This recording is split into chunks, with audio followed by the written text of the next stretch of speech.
Bonjour et bienvenue sur Dragovich TV, et je commence déjà par répondre à la question que les néophytes se posent tous, qu'est-ce que Warhammer 40 000 ? Eh ben c'est une œuvre gigantesque. Vous connaissez sûrement de loin, ou juste de nom, ce jeu de plateau, soit en passant devant un magasin Game Workshop, en vous demandant pourquoi créer un magasin entier juste pour des petites figurines que l'on peint soi-même, soit en vous étant une fois senti complètement largué lors d'une conversation entre deux de vos collègues, évoquant des doux et poétiques concepts tels que Adeptus Mechanicus, ou bien Légion Astartes, ou bien encore les forces insondables du Warp.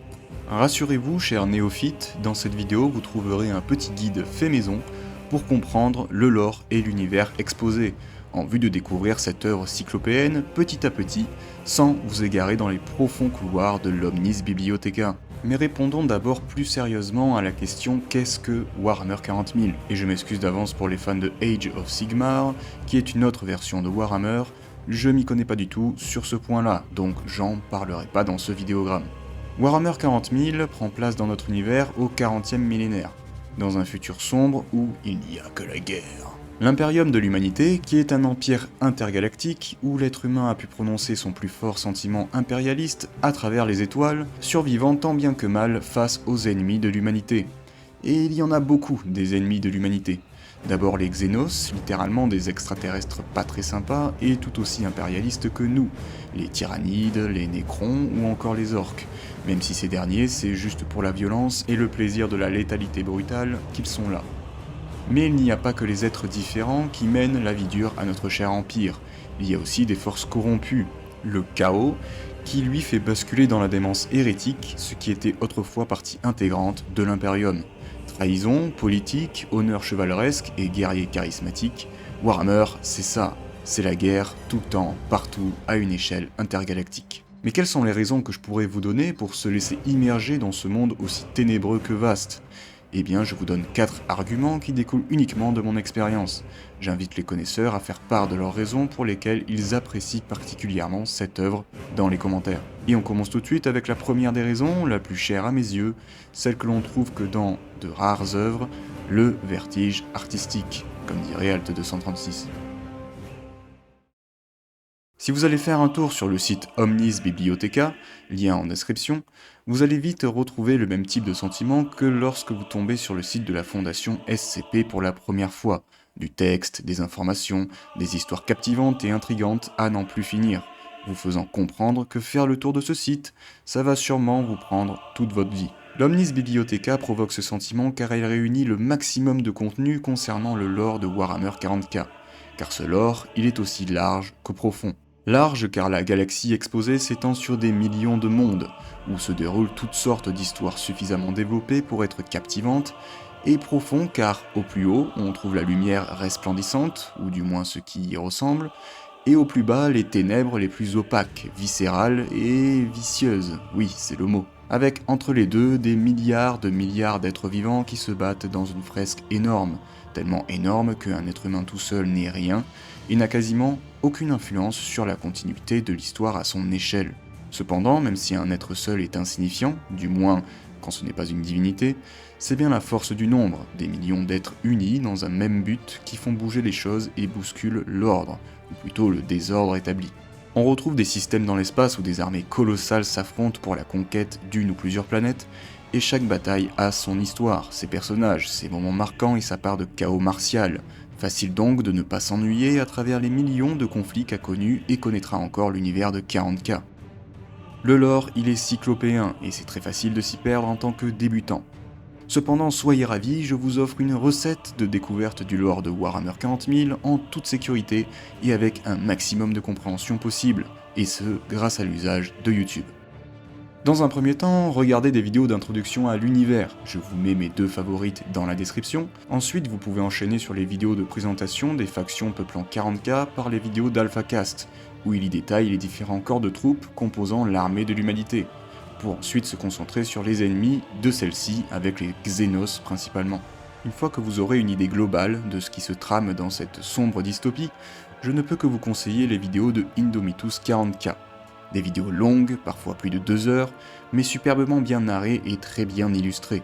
Vous y trouverez des récits de batailles épiques, les origines des légions de Space Marine les plus connues, en gros les Space Marines c'est les forces spéciales du camp des hommes, ou encore les origines même de l'Empire de l'Humanité, mais aussi les immondes entités occupant les profondeurs du Warp. Avec ça, vous aurez déjà une sacrée dose d'informations sur l'univers. Je vous conseille ensuite de vous diriger vers les vidéos de Nono le Nurgling, histoire de compléter vos connaissances sur les différentes légions, puis enfin sur la chaîne le Librarium, parfaite pour des vidéos détaillées sur des sujets plus mineurs ou des personnages précis. Le tout en guettant l'arrivée d'une nouvelle vidéo de Indomitus 40K, car ce sont vraiment des petites pépites audiovisuelles. Et quand vous aurez enfin conscience de l'univers immense qui a réussi à prendre place grâce au merveilleux pouvoir de l'imaginaire, vous choisirez naturellement une faction, une armée ou un personnage qui vous intéresse ou intrigue plus que les autres. C'est ainsi qu'on trouve la deuxième raison de s'intéresser à Warhammer 40 000. Il y en a pour tous les goûts. Vous êtes fan d'ultra cyberpunk ou de dogmes religieux sévères ? Tournez-vous vers l'Adeptus Mechanicus, avec ses prêtres en tunique rouge arborant des greffes mécaniques à outrance pour le culte du dieu machine. Ou bien vous, c'est plutôt le gun porn, avec des grosses mitrailleuses et des immenses Gatling accrochés au bras, avec pourquoi pas un accent de Pacific Rim. Alors vous avez les légions de titans de l'Imperium, des rouleaux compresseurs de guerre faisant trembler le sol à chacune de leurs avancées. Ou vous cherchez la folie de la violence heureuse, baignée dans une cruauté bestiale, mais un peu différente que d'habitude, car la force du nombre peut carrément tordre la réalité, alors vous allez kiffer les orques et leur humour martial cruel et jovial. Mais vous avez aussi la grâce, l'agilité au combat, puis l'excès et la luxure pour combler l'ennui d'une existence banale. Penchez-vous du côté des Aeldari, qui sont tellement allés loin dans le vice qu'ils ont carrément créé malgré eux un dieu représentant plaisir et débauche. Votre truc c'est la virilité et le charisme guerrier, vous avez les Space Marines, la bureaucratie lente et tentaculaire, vous avez l'Adeptus Administratum, vous voulez du Terminator squelettique sans âme, choisissez les Nécrons, ou bien vous recherchez le concept de bestiole dégueulasse et primaire, à la sauce xénomorphe, vous avez évidemment les légions tyrannides et leurs immenses flottes ruches. Promis, vous y trouverez votre tasse de thé, peu importe quel type de design vous appréciez, le monde fictif de 40K étant si vaste qu'il regroupe de multiples races et planètes, de multiples philosophies de pensée ou systèmes politiques, avec évidemment un lot de cruautés toutes plus viscérales les unes que les autres, car peu importe la couleur de peau ou le nombre de pattes, chaque peuple, chaque faction, chaque système galactique est tourné vers un seul concept commun, la guerre. Et pour illustrer et jouer à la guerre, quoi de mieux que des petites figurines toutes mignonnes à monter, modifier et peindre soi-même. C'est ainsi qu'on trouve la troisième raison de s'intéresser à Warhammer, le savoir-faire ludique. Alors non, monter et peindre un ultramarine, c'est pas compliqué du tout.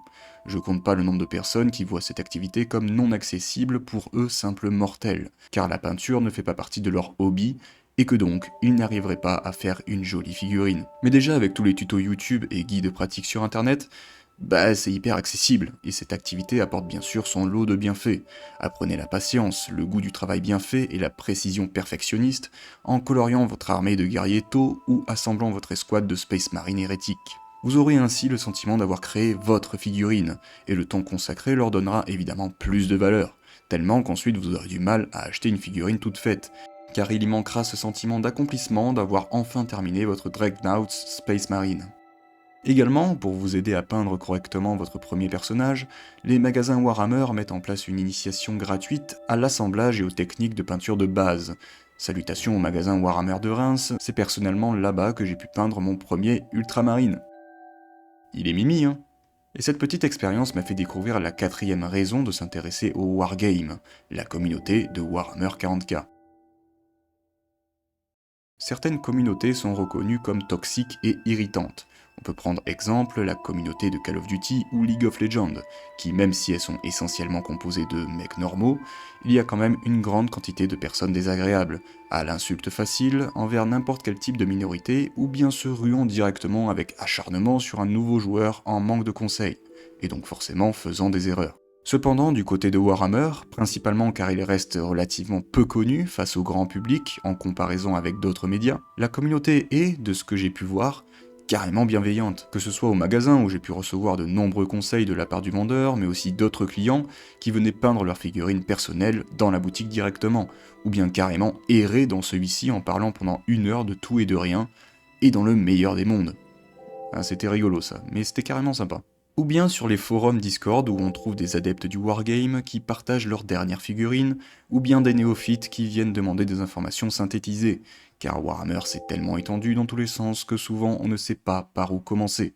Et n'hésitez pas à utiliser le petit guide fourni dans la vidéo, ça rendra la chose très facile, promis. En tout cas, j'ai vraiment été agréablement surpris par la communauté Warhammer, beaucoup plus accessible que celle d'autres milieux, et bienveillante.